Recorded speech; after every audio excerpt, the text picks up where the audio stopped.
We are back for episode 4 of the Alt Show podcast with me, Chris. How's it going out there? I am loving all the music suggestions you have been popping on my socials. There have been so many. I think I'm going to have to set up a playlist or something. Don't forget to hit that follow and subscribe button wherever you are listening or watching. And if there is a band that you want to hear on the podcast, let me know over on the socials. It is at Alt Show Pod everywhere. So another exciting week this week. Tree's final lineup just dropped, and another cracker that's going to be in July. They just announced Hot Milk headlining the Wednesday, as well as Puppy, Frank Turner, Black Gold, McCluskey, Malavora, Evil. Just full of huge bands and loads of up-and-comers, which you know I'm all about. Well, let's talk about this week's podcast. I am joined by two of the absolute loveliest and talented people and new parents, Tina and Jack from Maska. Since starting up during COVID with those wine-fueled live streams, they have released 2 EPs with a debut album on the way, as well as playing 2000 Trees and Burn It Down, amongst others. They are honestly one of my favourite bands, just incredible harmonies and songwriting, and just the ability to go from emotionally moving tunes to hard-hitting heavy bangers like few others. We will be chatting about all of that, plus how they're handling being first-time parents and still finding the time to write, record and play live. So let's get to it. This is episode 4 of the Alt Show podcast.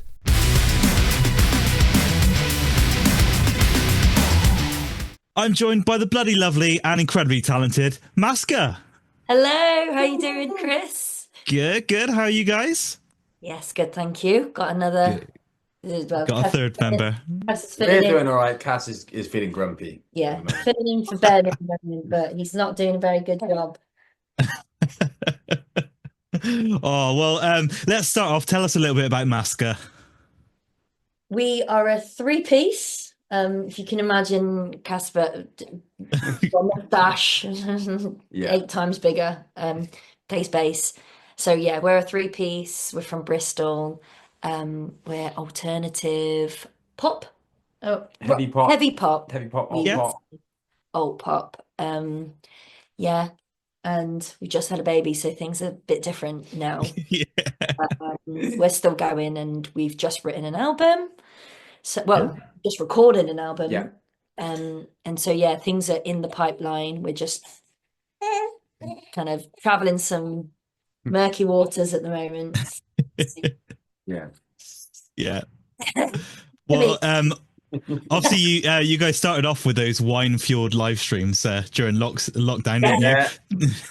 Obviously, it's not happening right this second. Do you ever think of doing more of those, or is it just sort of like a necessity of the time? Because they were fun to watch. Yeah. And you guys look like you enjoyed yourself as well. I don't know. It kind of, I feel so scarred by doing so much stuff on Zoom from like, because I had to do quite a lot of teaching and stuff on Zoom, and like I was like running the choir on Zoom and all that kind of stuff. Like, but like, I really enjoyed them. I think for us, it was quite nice to still write and record and play the songs live, even though we were all locked down. So yeah, it was great at the time. Yeah. I can't see us doing another one. It's quite a faff, like setting up all of the sound to like do a live stream with live sound. It's quite like, I remember that being quite a stress beforehand, like 2 minutes before we go in live, just like, oh my God, everything's broken. But yes. Oh God. It seems so. What was that? Sorry. But they were really, really fun. They were. So, yeah.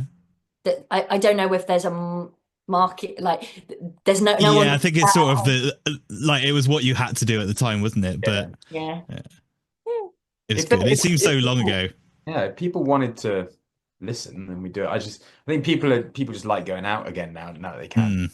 Yeah. I think it was a good way of introducing yourselves to people as well, because like you must have picked up so many fans just from hearing your music online, like before we could do anything. Yeah, I think we did actually. Yeah, it's hard to know. It's hard to know how many new people came on board because of the live streams. I mean, I know there were some, but there were also quite a few people that knew us as well. So it's like, yeah. Bit of both. It seems so long ago now, though, and obviously it seems so long ago that you actually had a keyboardist before Ben joined. Yeah. Georgie, what's she doing now? She's still Big off things. She's still Big off with thing. Dua Lipa. Yeah, Yeah. she's booked up doing that for another 2 years. 2 years, Yeah. I think. Yeah. It's incredible, isn't it? Yeah, got the diary filled. She did a Yeah. poll Yeah. not so long ago. Oh, was that a fart? Farting on our podcast. Oh well, it does seem like a perfect fit with Ben though. He just brings so much like energy to the band, and like I remember it was I think Trees was the first time you played live with him, wasn't it? Yeah. I remember seeing you after, and you were just like so excited. Like, what did you think with the bass? How was it? Yeah, because it had been a long time since I'd played with a bass player as well, so it was quite exciting for me, and I kind of felt like that had been missing a little bit. So, yeah. Oh, of course, the Sir was 2 guitars, wasn't it? Yeah. So it's a long time coming, and I love it now. Yeah.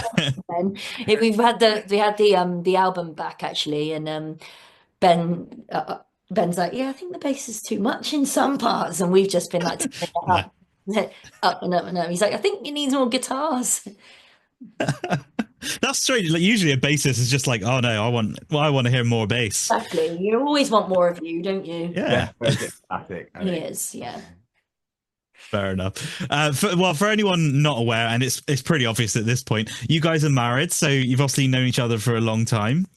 When it came to sort of starting Massacre, was it a case of you'd like written stuff before, or you'd never really sort of like done anything? It was like a fresh start. What was the situation there? Had you sort of written together before? No, not. I mean, we were writing together, but not like we hadn't started the band. Right. You know, it was like we were writing We were quite together. cautious about kind of being in a band together. Like both of us were in different bands when we started seeing each other. And like it's quite intense being in a band with someone. So like we didn't want to like mess up our relationship at that time. Like it's a while to kind of get a good basis of our relationship before we actually started being serious about it. But I think fairly early into our relationship, we sort of tried. We were playing music together, and then we started writing. I don't know what 3 or 4 years in to our relationship. Yeah, just kind of like in the park, like we liked how each other wrote. So, and then but then I guess when we both weren't in bands anymore, or had a little bit more time, we thought, oh well, maybe we should start. But we need to get that outlet, don't you? And it was just easy. Like we started writing a lot more because we were just together all the time and had nothing else to do because of lockdown. So it was like lockdown really that just kind of thought like, oh, we might as well, something. And I think like the thing that like what you realize now is like, trying to have a family and all of that kind of stuff. Like it would be really difficult if we were in separate bands, or like if I was just or if you would like, because it's just difficult to kind of work things around it. I mean, I think it'd be more difficult in some ways and easier in other ways, but there's something quite neat about like being in the same band. I think it was easier before. Easier before, but like now that he's here, it's like we have to both go. All three of us have to go now. Before, if I needed to go, I could leave Cassidy with Jack, and Jack could leave him with me if we needed to, but we come as a package now. So we'll see. We'll see how difficult it is. We'll see how difficult it is actually having a baby in venues as well. Like I don't really know like how well kitted out. Like, I don't think they are very. I don't think most places are. But we took him to Strange Brew the other day. Yeah, you went to he went to his first gig at Strange Brew. Nice. And did you get some of those big cans? They were a bit surprised on the door when we turned up. They were like, "Yeah, I don't think you can have a baby." And I was like, "It just says you can online." I didn't check. Right?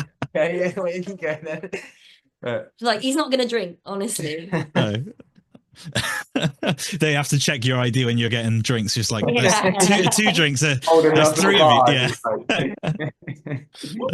Oh God. So, you said you're obviously writing music a little bit. How many old jams made it into like what is Massacre now? Anything, or was it just like a clean slate? What as in from other stuff? Like not really. We were saying this the other day. Like someone found our one of our like old videos and said, "Oh, Yeah. what's this song that you did? A fourth one in actually, and what's the third one, and what's the sixth one?" And then I went through them and I said, "I'm so sorry, like we haven't released any of those songs. We've got them like in acoustic versions, but we haven't really released any of the songs that we did in the lockdown. Like Sync Sync, we I think released. Sync. To be fair, Unsure, but Unsure wasn't early days. No, we kind of nothing. Nothing. There were a few songs actually on the album Team Dream Dealer that was knocking around for like quite a while. There's a video of us playing that in the grain barge, like before even, but it was only like the verse bit, and then kind of we've written loads of other parts to it. So we've got quite a few songs like that sort of that develop over time. There's been like a little idea that's around, but he gets bored. This time of day is not a good time of day for him. He is he gets grumpy this time of day. When he just wakes up, it's usually good because he's like all fresh and he's excited to see new people. But today's been a bit tricky. Yeah, you said it was a rough night last night. Oh my gosh! Like every hour I was up, him. God. Yeah, it's not usually like that. That was going to be my next question. Is how? Okay. Sorry, Chris. That's fine. How have you guys sort of been managing the baby work musician life balance so far? Well, in the lead up to having him, we were really trying to think about how we were going to do it. So, I'm actually studying at the moment for a maths degree, and I'm not going to. I decided to do fewer modules this year just because I knew I was going to have a baby, and usually I would have been able to finish the degree this year, but I decided to do a fewer modules. And I'm glad because obviously it's been a lot more work. I knew it was going to be a lot of work, but didn't really know how much work it would be. I suppose you don't really know until you actually experience it, do you? Exactly. And I was saying, oh, well, they say that newborns sleep all the time. I'm just gonna, I'll just do stuff while the baby sleeps, but it's really not like that. Yeah. I don't think what the mums that I said that to thought of me at the time of saying that. But yeah, no, you were saying, so we knew that we needed to make a few changes kind of leading up. So we've started we had an outbuilding in our garden. Yeah. But it wasn't soundproof or anything. The roof was falling down, that kind of thing. So we've actually made it like built a new roof and soundproofed it as best as we could and have started practicing in there now actually, just so that we can get my mum round so she can look after the baby for an hour and we can just practice whenever, it's just easy. We don't have to go to factory, which we used to go to, which we do love and we'll still go, but now it's just a little bit easier. Basically, we've got to just try and make music as easy as we possibly can, because it's going to be difficult to actually do it. He actually likes guitar, so what I've been doing, I've been writing, like when he's happy, I just sit on the sofa, and I write in front of him, and he really, really enjoys that. So nice. I just kind of press record and play a load of stuff that I like, and he's enjoying that. So I get like, I don't know, 20 minutes, half an hour at a time that I'm able to do that with him. So that's good. I think we're just going to have to also kind of streamline the writing process a little bit. Before we demoed everything at the house, kind of spending a long time on lyrics, just me and Jack kind of spending the whole day trying to hash through stuff. But I think there's something to be said about just kind of your best songs happen the quickest and just ride the wave of a good idea instead of painstakingly trying to write stuff. I assume you've got a good circle of people around you as well to help out if you've got a gig or anything. Yeah, we've got, my sister lives in Bristol and my mum lives in Bristol as well. So nice. Mum's got a room upstairs as well, so she can say whenever she wants. And that's good. Yeah, it really, really makes a difference. I don't know how people have children who don't have a support network. Yeah. It's really, really hard. Have you worked out what they're going to play in the family band yet? I reckon drums. Drums? Drums is the coolest, I think. Can you have two drummers in the band? Or Jack can just go to vocals as well? Jack, yeah, Jack can play violin or something. Yeah. Oh, No well, you energy. played. Was that, sorry? He'll have no energy Yeah. when Cass is old enough. We'll get the young buck in. Yeah, good shout. Obviously, you played your first show back recently as well. How good did it feel getting back up on that stage? It felt so good. It's strange because we were meaning to have more than a couple of practices, but the way it fell, Ben's actually just moved into his new house, which had a load of refurb done to it. So like, we just couldn't find the time between Cassidy and then his big house move. So we just had the two practices in the new studio. Yeah. It was, what was to be expected after not having practiced for like 5 months. But on the day, it just felt like we know the songs. We know the songs. It's just about kind of getting back up to practice. And those we had the longish practices, and they seem that, they obviously did the trick because we just really enjoyed ourselves, and it was need the sort of refresher, don't you? Like they're in there. You just need the refresher to just be like, oh yeah, I can play that. Yeah, I'd like to. It must be so nice to just never have to practice because you gig so much, though. I do often envy that. Yeah, it was busy room as well. Such a busy room. Yeah, I wasn't sure because the Lanes gigs sometimes they're not too busy, but I think I looked around like just when you guys started and it was like packed out. Yeah, it was great. It felt really, really good. Do you want me to take it now? No, I can take it. Okay. Just saying about the gig at the Lanes. I don't understand it. Yeah, it's funny. He's like, he just knows when Jack's sat down. Yeah. Oh well, yeah. So I always love watching you guys. It just always makes me really happy. Just like such feel good bops.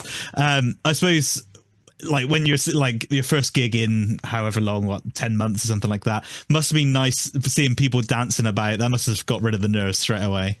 Yeah, definitely. Well, it hadn't actually been that long because I did the last gig when I was like 7 months pregnant. Oh, Jesus. So I thought, was that the Rough Trade one? I think the headliner. I know you were pregnant at the headliner. Oh yeah, no, it wasn't that one. I think we played the Exchange. I think we played the Exchange. Yes, we played the Exchange supporting a band called CL. And I was really pregnant then, and that was October, I think. Or no, I think it was September. Oh, that was the All Dayer thing, wasn't it? The festival. Yeah, that's the one. I remember. So yeah, I was 7 months pregnant then. And that was the last time. So yeah, it hasn't been quite as long as 10 months. I was gigging like, quite heavily up until that point. But was that the point that you were just like, I can't do this now? Yeah. I don't think that was my last one. That was my last Bristol one. But I just couldn't. I couldn't because obviously there's no space anymore because there's a baby there, and just you can't take a full breath in, and I think that was the biggest one. I was like, this feels like a workout, and all I'm doing is singing. All I'm doing, I don't mean like all I'm doing is singing, but yeah, it felt like a proper workout. Just usually when I feel fine, like after the first song, I was like desperately trying to gasp. But I think that was the biggest thing for me, being pregnant. Yeah. Well, say at that recent show as well, you announced your new single. Yes, My Company. Yeah, it's always funny when you release new music to me because like I've seen you so many times that usually these new songs I've heard like so many times. Yeah, yeah. Like, how long did I have to wait for? I think it was stage fright, wasn't it? I was waiting like 3 years or something. Yeah, it's. I think when you're our like size, you've got more freedom to do stuff like that, and it's good to kind of gauge whether you think, whether something's actually going to work or not. Yeah, so you can iron bits out as well. Exactly, because I think you don't know really how a song's going to feel to play until you play it live. And I know a lot of people like the song Sing Sync, but for me, that was a song that we hadn't really played very much until we released it and then played it live. And I don't have as much of a connection with Sing Sync as I think a lot of people might expect that I would. But yeah, that song for me doesn't feel as good to play live, and I think it's because we didn't play it live enough before. Yeah, I suppose if you're playing it live a lot as well, you're getting people asking when's it coming out and things like that, which I suppose help it gives you a bit of like anticipation towards it, doesn't it, and like excitement. Yeah, I think so, and especially again, like at our size, the people that come to our gigs are quite important. Not that they're not when you're bigger, but that they make a massive difference in whether we're able to carry on or not. So it makes a difference that they're on your kind of wavelength with the song. So no, yeah, I'm really pleased that we're still small enough so that we get to play the songs before we release them. Good. So what's the story behind My Company? I think for me and Jack, we've always felt a little bit like, well, I guess for a lot of people, you always feel like you could be a little bit better, and like there's a feeling, oh, if only I'd done this, or if only I'd started a bit earlier, or if only I'd worked a bit harder, or if only that there's this like, with us before we even thought that we'd have children like soon. There was a feeling like we need to do music because it's our passion. But it just feels like we've always got to make ends meet, or plan for the future, or make sure that we're not kind of struggling for money and all that kind of stuff. There's always something that gets in the way, and My Company's just basically about making sure that you do exactly what you want to do in life before you're dead, because you've seen the memes and you've heard the advice before. It's all about you don't regret like having fun when you're older. You regret the times that you don't that you didn't do what you wish you had. Yeah, exactly. Yeah. So that's what My Company's about. It's about, be who you want to be, because you're all you got. And so make yourself proud, and that's what it's about, really. Yeah. And whose job was it to post on the socials about it? Tina's. Fine. Technically it's not out yet. Well, at least you didn't post a leak this time, like when you did that Burn It Down lineup. What did I do? You posted a week early. I remember that we posted the whole lineup.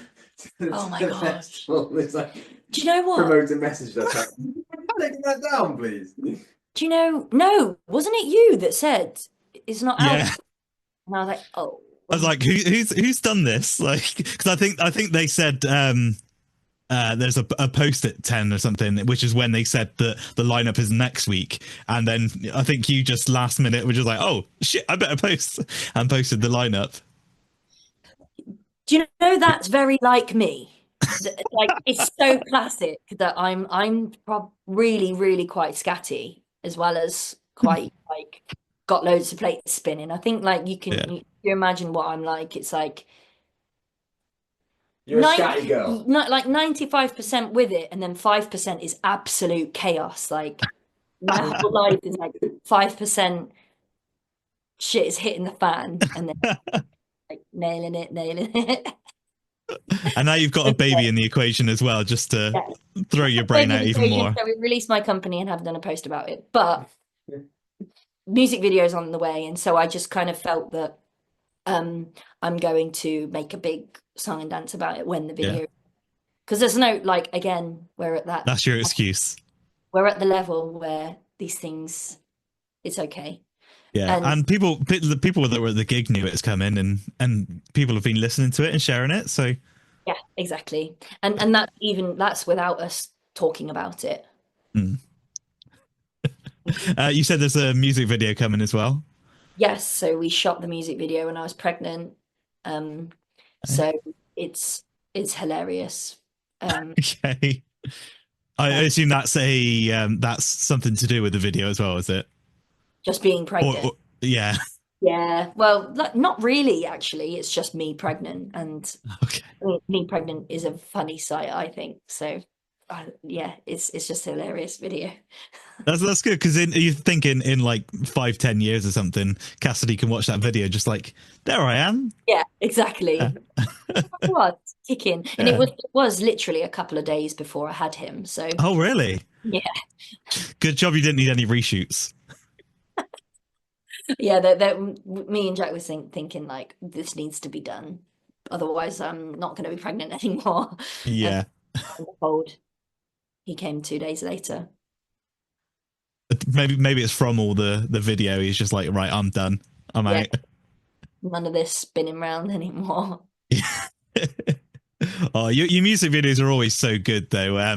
Like there's always like a story or something behind it. I think Sync Sync is still like one of my favorite videos. It's just, I think it helps that I know a lot of the places that it's filmed in, but I think it's just like, it's so compelling, like that little twist at the end as well. It's just like, yeah, love it. Well, yeah, it was like, oh, it's you all along. Oh my god. Yeah, and then you're like, oh, that makes sense. Like the song and the video makes sense. Yeah. It was really fun to do, but music videos like that take a lot of effort, money, and effort mainly. Like I had to get for that shot right at the end, which doesn't really feature at all. I had to get into that freezing cold water all the way up until my neck in mud, and I was thinking like, I better like not get stuck. That was quite scary actually. I was like, almost, I kind of didn't want to put my feet on the floor in case in. And I was like, oh my god, get out. So yeah, kind of silly in a way, but yeah, it's a story. Yeah. Oh, you so you said as well a few times you've got the album on the way. You've just finished recording it as well. Yeah, just finished recording the album. Finishing, like, literally there's maybe drums to come up in one song. Okay, it's pretty much done, and then we're going to get it mastered, and then think about music videos and like a release schedule for that. But we'll have an album release show at the end of the year, but we're going to do it differently again, where we release the album before it's actually out at the end of the year. So release it physically before it's out. Oh yeah, like we did. You did that with the EP last year, didn't you? Yeah, just because like we want to.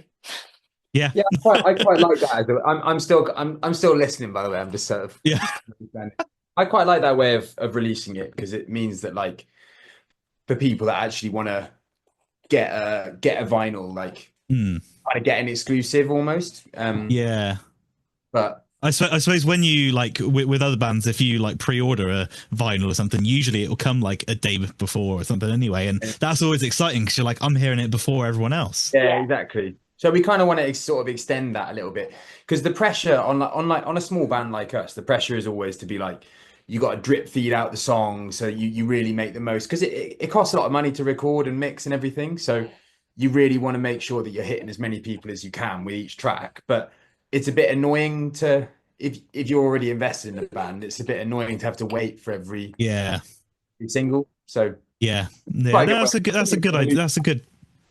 That's a good thought, actually. Like you said, because if you're already invested, you just want the album now, don't you? The sort of drip feeding songs is about picking up new people, so it's a good way to do it. Yeah, I think so. Gives your loyal fans a little treat. Yeah. So that's what we're gonna do. Good. Okay, I've got some quick fun questions for you guys now. Okay, so let's start off with your best tour story. I know you've done a couple of little tours, haven't you? It's just gonna. Oh, that's why the camera's gone up. Okay. I thought you just wanted to show off the guitars. That £20 Gretsch. What is our best tour story? God, I feel bad not having any. Doesn't have to be anything wild. We nearly missed a gig because we were swimming in the sea. Genuinely. Classic Brighton gig. Classic Brighton feels like, oh yeah, let's go swim in the sea. And then we got out and was like, oh, we've got to be on stage in like 5 minutes. Yeah, I was still in the sea like sort of 15 minutes before our actual stage time. Just sort of lost track. We were just having a nice. We were just having a really, really nice time. So we had to sort of walking into the venue in our like swimming shorts. We were wet. Sand on it. Oh my god! Our clothes. Sorry, we were wearing a change. Please do that. It's like right. I mean, that's not a rock and roll. It's not very rock and roll. It's a fun story though. Yeah, that's definitely our type of story, isn't it? Yeah. When you've got the opportunity to swim in the sea, you've got to swim in the sea. Yeah, Brighton is very nice as well. Yeah, oh my gosh, it's so nice, especially on a hot day, which it was. We thought, oh, no one's going to be in that little basement, but it was rammed in there. Yeah. And you're fine drying your hair. Yeah, Jack, rip in like actually. I mean, you're going to end up sweaty anyway, so like, just start wet. It's a rock show, fucking I can't believe it was literally like 5 minutes before stage time as well. I thought he meant like sound check or something like that, but we'd already sound checked, and then we had like an hour and a half before we played. So we're like, oh, perfect. And then we're quite bad for time management with Act Classics. Got an hour and a half, so it's like, oh, okay, got time to like go to the shop, like get a couple of beers, go in the sea, and then it's like suddenly you don't have the time you thought you had. He's choking it. Oh, well, yeah, I like. Is this the first interview you've done with a baby as part of the interview? It is. I think it's the only interview I've ever done with the baby. First time for everything. Yeah, he's not very talkative though. No, he's not at the moment. We're trying to get a bit more out of him, but he's just he's a hard nut to crack. All right, we'll get him talking about the album. When it comes out. Been 3 months yet, so he'll be talking by 6 months. Yeah. Okay. What is the first song you guys released as a band? Unsure. Correct. Yeah, it's a bit of a like, do you know your own stuff? Like, just a bit of fun. What is your highest streamed song on Spotify? Stage Fright. Yeah. Stage Fright. Unsure is second. Is it? Yeah. I'm glad. Like I said earlier, I was waiting for Stage Fright for so long, and like I'm glad it finally came out. Most of those are probably just me listening. I don't know. No, yeah. Stage Fright is a. It's probably our favorite. It's my favorite. It's our favorite to play. Yeah. Well, yeah. It's a big like heavy banger, isn't it? Yeah. We're trying to write another one like that. There might. We'll see which ones off the album hit the same. It's kind of hard to tell until you actually start playing them live. You kind of I don't remember thinking that Stage Fright was like that great when we kind of initially sort of came up with it. I did. Yeah. When you're playing it live, I know. I think you played it when you did. Was it Record Store Day in Rough Trade? Did that little set? I'm sure you played it then, and I was like, oh, that song is so good. God, and then you released an EP like a year later, and it wasn't on there. I was like, what the fuck? Yeah, that's about right. I do need to get better at that. That like that's not acceptable. You can't be playing a song like a year, like 2 years before. Yeah, I think we're getting better at it now. We're being a bit. To be fair, it was early days, wasn't it? So you're playing all the songs you have. So like, it's not really an option. Yeah, exactly. We haven't played anything, I don't think, that we haven't released in our set. I'm always one who's trying to be a bit more professional about that. And these guys, Tina and Ben, are like, I don't want to play that one. I don't like that song anymore. I want to play this one. And it's like, we haven't released that. We've only played it about 6 times in practice ever. We're not playing that live, guys. Play the songs that people actually want to hear off Spotify. I get a lot of kickback for that. The thing is, I guess the thing that I feel about that is that most people at the gigs have never seen us before, and so it doesn't matter what we play. You got to play your best songs. But if it doesn't matter what we play, then we should probably play the ones that the people that have seen us before or listened to us before. I suppose then if you do pick up new fans as well, they can go straight home and listen to it. Exactly. That's a good point. I'll use that point next time they're banging on about this, Chris. Thanks. Yeah. It's frustrating because we were on tour last September, I think it was, September, and we played a new song for the first, like, I think it was the first time we'd ever played it, and like that day we had people, like, someone replied to a story just like, oh my god, what is this song? I need it now. I'm like, my god, we've not even like made a demo yet. Like it's like, oh, like you're gonna have to wait. For a long time. Yeah, that is true. That is true, actually. I agree with that. Anything, you just make a note of anything that to back you up. He needs all the help he can get. Yeah, I do. Okay, what are your top five Spotify listening locations? Listening location? Oh, what? Where? Yeah, so cities. Oh, wasn't there quite a London? London's number one. Seattle in the US. I think. When are you go? Today. I've double checked today. It did change from last week, but I've double checked it today. We had a few in Romania. Did we? Yeah, I think. That's not in the top 5. You missed.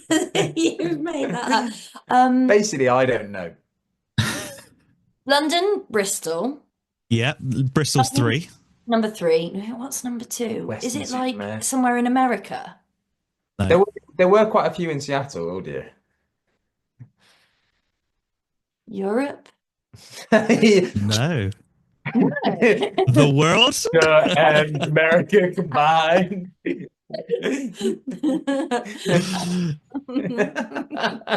Planet Earth. No.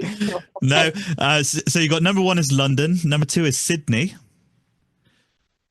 That must be. That must be from your sister. My sister, yeah. My sister. Yeah. You're not even in Sydney. So, no, she's not. No. Number 3 is Bristol. Number 4 is Birmingham. And number 5 is Los Angeles. Los Angeles. I mean, that's a nice tour. Sydney to Los Angeles to Birmingham. We'll just add in that last week you also had Glasgow as number 4 and Sao Paulo, Brazil, was number 5. Wow, there you go. You got a world tour. Baby. World tour coming up. I really want more listeners in Japan. I would love. Oh my gosh, oh, that'd be good. Do they have Spotify? I know, like China's quite locked down with. Japan's fine. I don't think it's fine. Yeah, because I know China, they have like you can't use like the same apps that you have everywhere else. That they've got to lock down quite a lot. I don't know. They locked down. I didn't know they locked down Spotify. I don't know about Spotify. I know some things they did. Like there's no Google there at all, and no WhatsApp. Yeah, that's it. WhatsApp was the one I was thinking of. Like they've got their own like app for it, haven't they? Yeah. Okay, and next one. Give me 3 underground bands that people need to check out. Underground. So I actually really liked that we played with a band. Well, the band Congratulations, the band that we. Oh yeah. I've been listening to them on my cycle home this week, and I actually think they're great. Yeah, they're really, really good. But underground is like, what do you mean by underground? I mean, just like little known bands that people might not know.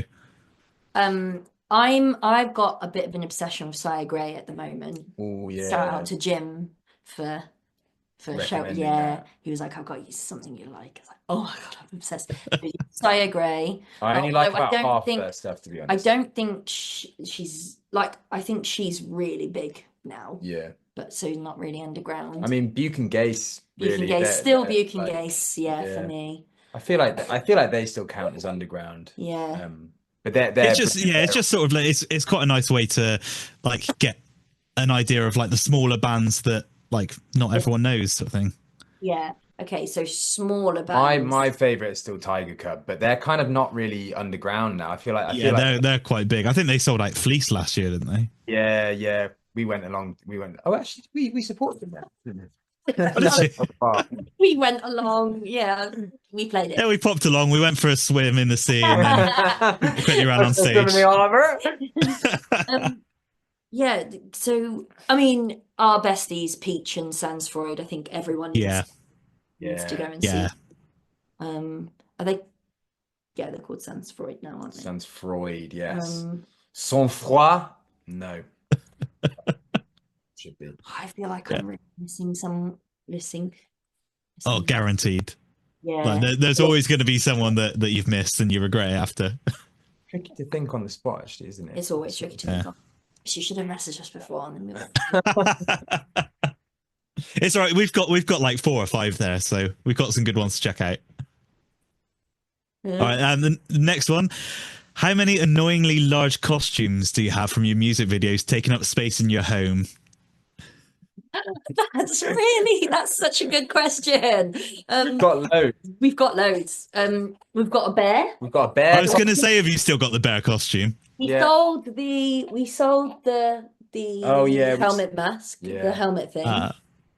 We've still got the cigarette boxes because we're going to burn them in a new video. Oh, spoiler alert! Spoiler alert! Yeah. That's it, isn't it? That's good. It's good recycling. Yeah, we've still got a little part of. I made a turntable thing for this new video that right.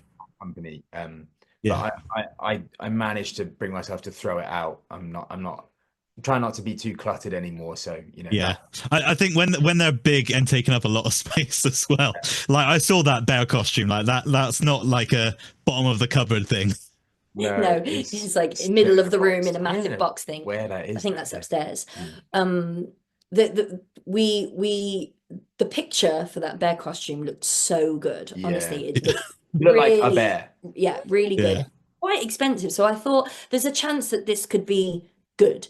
Anyway, it came in.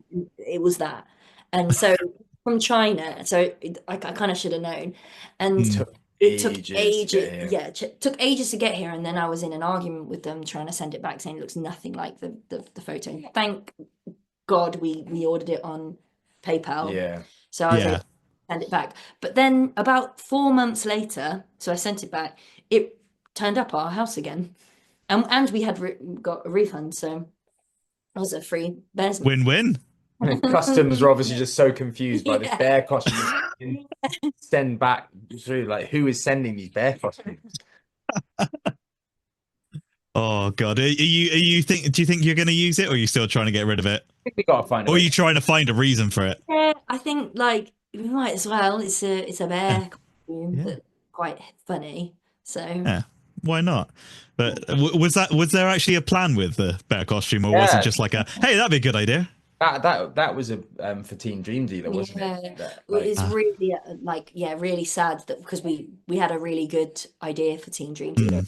I mean, Team Dream Dealer's out now, so we can actually say what the video was going to be about. But it's about masculinity, basically. Team Dream. Yeah. Well, sort of about masculinity. It's about men. It's about sort of violence and masculinity and how transferred from generation to generation, like men to boys, and it just sort of gets and so we were going to have like the bear being this kind of thing that men just think that they can take on all the time. Right.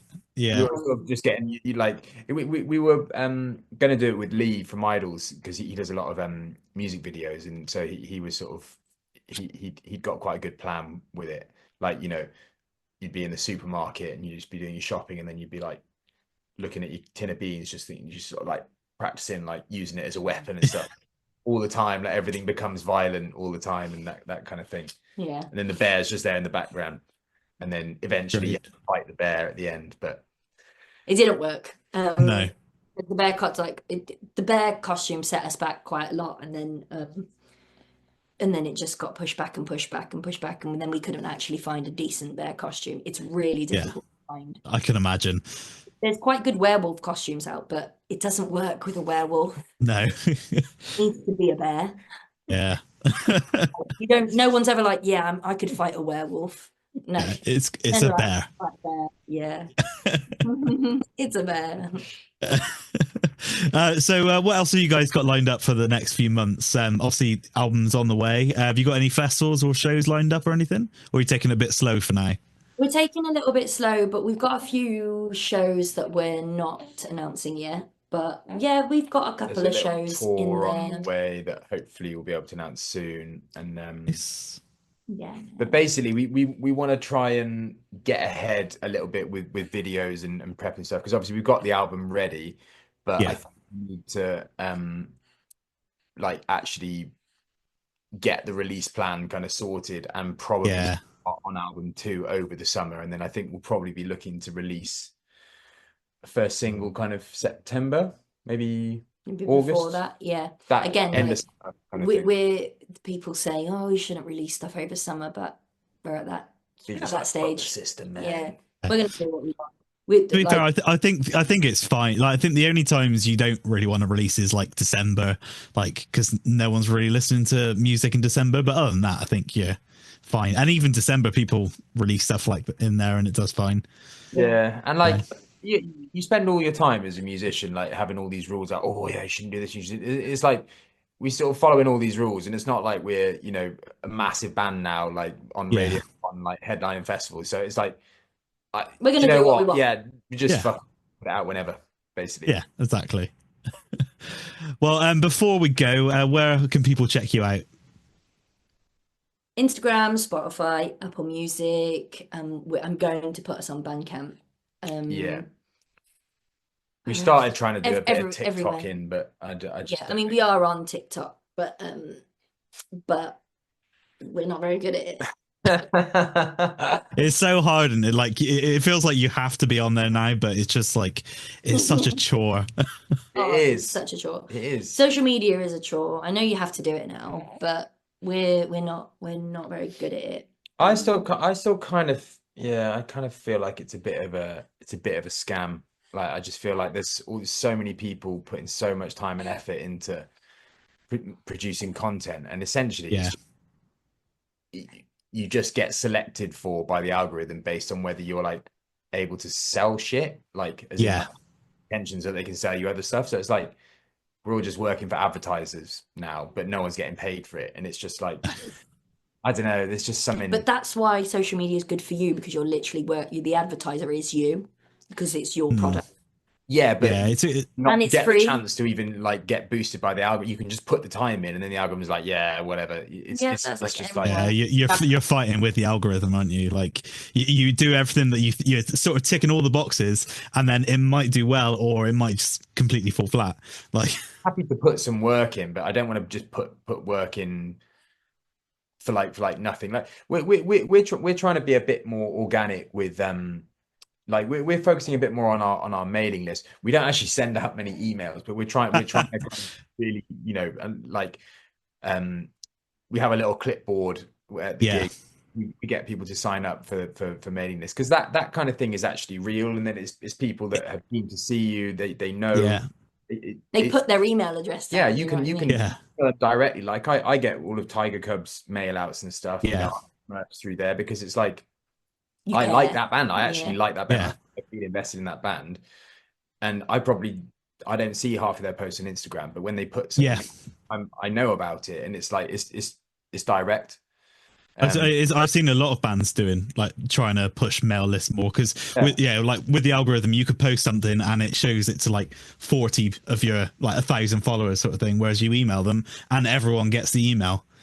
Yeah, exactly. So it's a good shout. Like, our agent's quite good with that. He sort of he put us onto that a little bit more, and I think like you got to do a bit of socials and stuff, but like I think it's really easy to feel so much pressure to do it all the time that actually you don't do any band stuff anymore. You're just making silly videos for the internet. It's just like, you know, like we know a few bands that are massive on socials and then can't fill a 100-cap room in London, and it's like we're rubbish on socials, but we can fill a 100-cap room in London, and it's really nice because like it's like what's your goal? You think that that's not possible when you've got only 3,000 followers on Instagram, and like you think, oh, I hope people are going to be at this show, and then the room's full, and you're like, oh no, okay, we're obviously doing something right. It's not just about followers and having thousands and thousands of streams. If the people that actually listen to you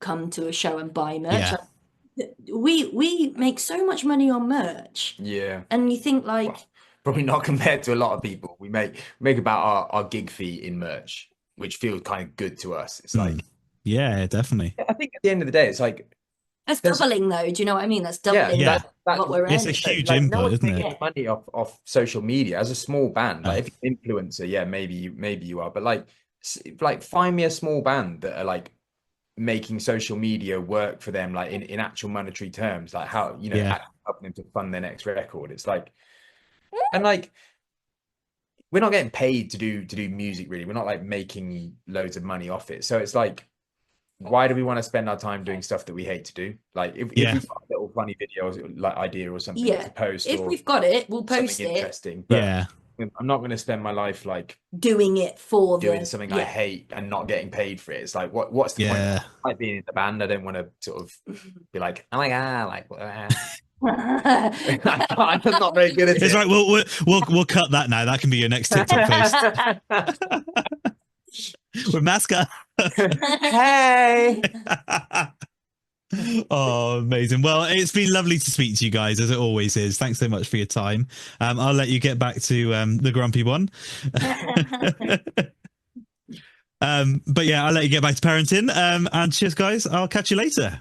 Pleasure as always, Chris. Thanks. That was episode 4 of the Alt Show podcast. Big thanks to Masca for coming on. Make sure you're keeping an eye on them, as that new album is going to be huge, especially if they remember to post about it on the socials. Special thanks to, as always, to Paradise Fell for the intro music. You can follow them at paradise.fell, and make sure you follow the podcast at Alt Show Pod everywhere. Make sure you're hitting that follow and subscribe wherever you're listening or watching, and if you're listening on Spotify, hit that rate button too. I've been Chris. Thanks for listening to the Alt Show podcast episode 4. I'll catch you next time.